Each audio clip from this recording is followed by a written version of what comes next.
Welcome back नाजरीन, आप रूबरू प्रोग्राम देख रहे हैं। आगे बढ़ते हैं और इस वक्त हमारे रूबरू हैं पीटीआई के मरकज़ी रहनुमा रुकन कौमी असम्बली साबिक़ गवर्नर पंजाब सरदार लतीफ़ ख़ान खोसा साहब। बहुत शुक्रिया सरदार साहब, आपने वक्त दिया। ये वज़ीर दिफ़ा ख्वाजा मोहम्मद आसिफ़ और वज़ीर आला खैबर पख्तूनख्वा अली अमीन ख़ान गंडापुर अब एक पेज पे आ गए। दोनों कह रहे हैं कि बुशरा बेगम साहिबा अकेली नहीं थी 26 नवंबर को, बल्कि अली अमीन ख़ान कह रहे हैं मैं खुद लेके गया था। आप क्या कहते हैं?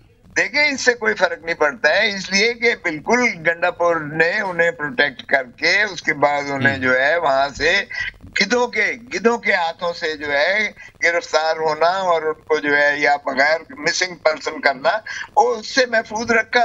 और ये पश्तून कल्चर का एक हिस्सा भी है और हम पाकिस्तानियों की गैरत भी इसी चीज की मुतकाजी है कि जो आपके कायद की बीवी होती है वो आपकी माँ होती है, आपकी बहन होती है, बेटी होती है। लीडर तो है ही वो, लीडर की जब आपने बड़ी अच्छी बात की और इसी वजह से हम आपको पसंद भी करते हैं कि आप जो हमारे रवायात हैं, एक तहजीब है, उसका बिल्कुल आप बजा उसके हवाले से एहतराम की बात आपने की। लेकिन बुशरा बेगम साहिबा शिकायत कर रही हैं कि उनको अकेला छोड़ दिया गया, सब चले गए थे।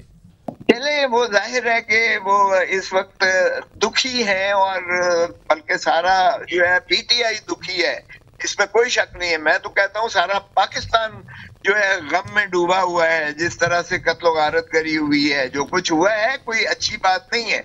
चले, कोई कहता है फिगर्स पे आपको इख्तलाफ हो सकता है, लेकिन कुरान शरीफ में अल्लाह ताला ने फरमाया एक शख्स का कत्ल भी इंसानियत का कत्ल है।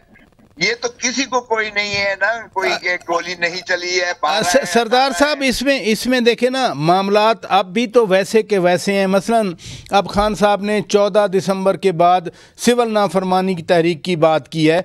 आपकी कोर कमेटी का इजलास भी हुआ, जो इत्तलात आई, क्या वाकई अब आप लोग खान साहब से ये फैसला वापस लेने की बात करेंगे? देखें, कल भी हमारी जो है लंबी इस पर जो है गुफ्तगू शुनीद हुई है। जो कोर कमेटी है उसमें 77 मेंबर्स हैं। कुछ बावजूद मसरूफियत ना आ सके, बाकी शराकत भरपूर थी। इस पर सारी सेर हासिल डिस्कशन हुई है, एक कमेटी बनाई है जो इनके तमाम कदोकाल पर जायजा लेकर और फिर खान साहब से मुलाकात करेगी। सो इस वक्त सरे दस्त में किसी चीज की जो है ना तो मुझे कोई इल्हाम होता है ना कोई वही नाजिल होती है। सो इसलिए ये सवाल आपका हाइपोथेटिकल है, ये आले ने दे वो सारी जबान चाहते नाई दे चत्ते सामने आवे सन। तो ये आपको ये चीज़ें सामने यकीनन आएंगी। आप एक बाखबर सियासतदान हैं, मैं इसलिए जसारत कर रहा था। अब देखें ना, जो मुतालिबात हैं, मसलन इलेक्शन 8 फरवरी इलेक्शन में मुबैना धांधली के हवाले से अब बाकायदा आईनी बेंच के सामने ये मामला आ गया, अगले हफ्ते टेकअप होगा। इसी तरह 9 मई के वाक़यात पर खान साहब ने कहा था जुडिशल कमीशन बनना चाहिए, पिटिशन दी, वो भी लग गई है। तो जब ये मामलात अदालतों के ज़रिए, कानूनी आईनी अमल के ज़रिए टेकअप हो रहे हैं, तो फिर ये सिविल नाफरमानी या एहतजाज, इसकी क्या गुंजाइश रहती है? देखिए, आईनी कमेटी पर हमें बड़े शदीद तहफ़्फ़ुज़ात हैं कि ये जो है जिस तरीके से बनाई गई है, ये मनपसंद तरीके से, ये हमें काबिल कबूल नहीं है। हम इसलिए तकाजा कर रहे हैं। और ये आप आईनी बेंच की बात कर रहे हैं? जी, मैं आईनी बेंच ही के पास ये लगे हुए हैं जो आप फरमा रहे हैं। जी। तो हम चाहते हैं, जिस तरह के सीनियर प्यूनी जज जस्टिस मंसूर अली शाह साहब ने उन्होंने खत लिखा है, हम उसको बिल्कुल मन तन धन से उसको जो है एंडोर्स करते हैं और हम समझते हैं कि फुल कोर्ट बैठ जाए, पूरे जजेस बशमूल आईनी कमेटी के जजेस, सारे जजेस बैठ जाएं 17 के 17 और एक दफा फैसला कर दें कि ये क्या 26वीं तरमीम ये आइन की रूह के मुतासादिम है, ये ग्रैंड नॉब को ये हिट करती है, ये उसका बुनियादी ढांचा आइन का तब्दील करने के मुतरादिफ है। 25 करोड़ अवाम का मुस्तकबिल का जो है मामला है। तो हम चाहेंगे कि फुल कोर्ट ही इसको फैसला करे। ये जो खान साहब ने, देखे ना, खान साहब ने 14 दिसंबर की सिविल नाफरमानी की कॉल भी दे दी, साथ साथ 5 रुकनी कमेटी भी बना दी। तो क्या इस 5 रुकनी कमेटी ने اپنا کام شروع کیا ہے؟ اسٹیک ہولڈر سے کسی سے رابطہ کیا ہے بات چیت کے لیے؟ کمیٹی کام کر رہی ہے. ہم نہیں چاہتے کہ پھر یہ جو ہے اس میں کنجیکچر یعنی اس میں افواہیں شروع ہو جائیں. سو کمیٹی اپنا کام کر رہی ہے اور اپنا رابطے کر رہی ہے. میرے ذمہ جو لگا ہے یہ 24 اور 26 کی جو ہم جو اس میں جرائم کا ارتکاب اس حکومت کے اکابرین نے کیا ہے، ہم ان کے خلاف عدالت میں اسی ہفتے میں جا رہے ہیں اور ہم یہ تقاضا کریں گے عدالت سے کہ ان کو قرار باقی سزا دی جائے جو جنہوں نے قتل کیے ہیں ناحق جو ہے ورکرز کے، پاکستانی کے جو معصوم شہری صرف اپنے بنیادی حقوق کے تقاضے کے لیے پرامن طور پر ڈی چوک اسلام آباد آئے تھے، احتجاج کے لیے جاتے ہیں. یہ آپ نے سردار صاحب آپ نے بات کی عدالت میں جانے کی، تو کیا سپریم کورٹ میں جائیں گے؟ کیونکہ یہی 26 نومبر کے حوالے سے عدالت میں آلریڈی اسلام آباد ہائی کورٹ میں کیس لگا ہوا ہے نا. نہیں، ایک تو سپریم کورٹ میں ہم نہیں جا رہے ہیں، ہم عدالت مجاز میں جا رہے ہیں. اس سے جو ہائی کورٹ میں جو نالش کی گئی ہیں وہ صرف یہ ہے کہ جو سنوائی نہیں ہو رہی، پوسٹ مارٹم نہیں کیا جا رہا، ان کو دقتیں ہو رہی ہیں رسائی کے لیے پیمز میں یا پولی کلینک میں، لاشیں ابھی تک پڑی ہوئی ہیں اور پروسا کو نہیں دی جا رہی ہیں، وہ اس بارہ میں ہے. اس کا کوئی تعلق سزا جزا سے نہیں ہے جو میرے ذمہ لگا ہے اور جو ہم اسی ہفتے انشاءاللہ عدالت مجاز میں استغاثے کی شکل میں لے کر جا رہے ہیں. یہ فرمائیے، علیمہ خان صاحبہ نے کل ایک بات کی، انہوں نے کہا کہ ہمیں پیشکش کی گئی تھی کہ اگر وہ 24، 25، 26 نومبر والا احتجاج ڈی چوک کی بجائے اگر آپ سنگجانی میں بیٹھ جائیں تو خان صاحب کو رہا کر دیا جائے گا. یہ تو بہت بڑی پیشکش تھی. آپ کیا سمجھتے ہیں، ایسا ہوا تھا نہیں تھا؟ آپ تصدیق کرتے ہیں، تردید کرتے ہیں؟ میں اس کا چشمدید ہوں کیونکہ جب میں پشاور میں تھا تو انہی کی جانب سے یہ آفر آئی کہ ہم بھی تھک گئے ہیں، آپ بھی جو ہے تھک گئے ہوں گے یا آپ بھی اس میں مشکل میں ہے، تو ہم چاہتے ہیں کہ اس کا حل نکالا جائے.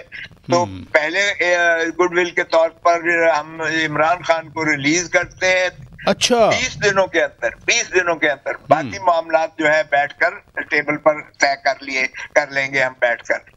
تو جیٹ پرووائڈ کیا گیا. جیٹ کے اوپر جو ہے پشاور سے بیرسٹر سیف، آپ کو پتہ ہی ہے اسپوکس پرسن بھی ہیں اپنا چیف منسٹر صاحب کے، وہ جاتے ہیں اور پھر پنڈی میں انہوں نے کہا کہ میں اکیلا جانے کی بجائے پھر بیرسٹر گوہر علی کو بھیجا گیا جو چیئرمین ہے. علی محمد پہنچ نہ سکے اور صبح 8 بجے اڈیالہ جیل کو کھولا گیا اور محترم عمران خان صاحب کے ساتھ 2 گھنٹے بیرسٹر سیف اور بیرسٹر گوہر علی خان کا ملاقات ہوتی ہے. اور اس میں جو ہے وہ عمران خان صاحب کہتے ہیں کہ یہ لالی پاپ بھی ہو سکتا ہے جب تک پہلے ریلیز کریں یہ، تاکہ میں خود جا کر ڈی چوک پر 24 تاریخ کو یہ جو ہے وہ سناؤں عوام کے ساتھ اور ان کو بتاؤں کہ ہماری جو ہے اس طرح باقی معاملات بھی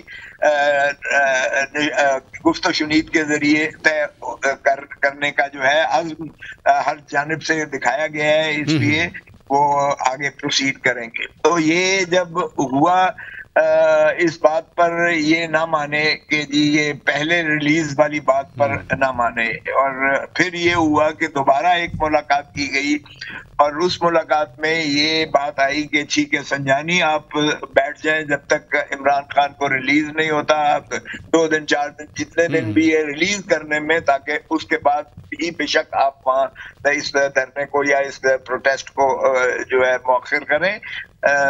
تو اس پر جو ہے جب بشرا بی بی کو کہا تو بشرا بی بی نے کہا کہ اگر بیرسٹر سیف کے ساتھ یہ بات چیت کر سکتے ہیں عمران خان کی اور یہ بات کروا سکتے ہیں گوہر علی خان کی، تو میری بھی بات کرائی جائے. اس لیے کہ عمران خان نے انہیں یہ پیغام پر بنا کے بھیجا تھا جو پشاور میں میری موجودگی میں انہوں نے اعلان کیا تھا عمران خان کے اس کا. اور اس پر آپ لوگ اعتراض بھی کرتے ہیں کہ جی سیاسی قیادت کو کیوں نہیں بتایا گیا.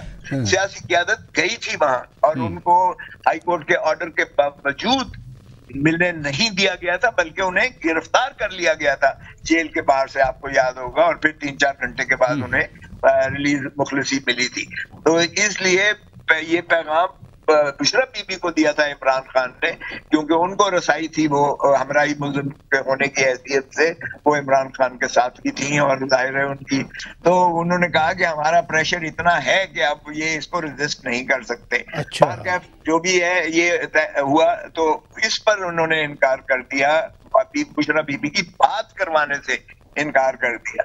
तो जब बात करवाने से इनकार कर दिया तो फिर जो इमरान खान साहब की कॉल थी वो डी चौक ही की थी, और इसलिए डी चौक पर ही हमने जाना जो है वो किया। तो ये है असल हकीकत के, बिल्कुल इसमें कोई शक नहीं है कि उन्होंने ऑफर किया था, लेकिन बात सिर्फ ये थी कि पहले रिलीज करें या बाद में रिलीज करें। बहुत शुक्रिया सरदार लतीफ़ खान खोसा साहब, आपने बहुत बड़ी बात कर दी कि रिलीज़ करने की पेशकश थी, आपने तस्दीक कर दी, लेकिन बुशरा बेगम साहिबा ने कहा कि मेरी बात नहीं करवाई गई तो हम इस पेशकश को फिर हम नहीं मानते, जो मैं समझाऊँ आपकी बात को। नाज़रीन, यहाँ ब्रेक लेते हैं, ब्रेक से बाद जब वापस आएंगे तो वज़ीर आज़म यूथ प्रोग्राम के चेयरमैन राना मशहूद अहमद ख़ान साहब हमारे रूबरू होंगे।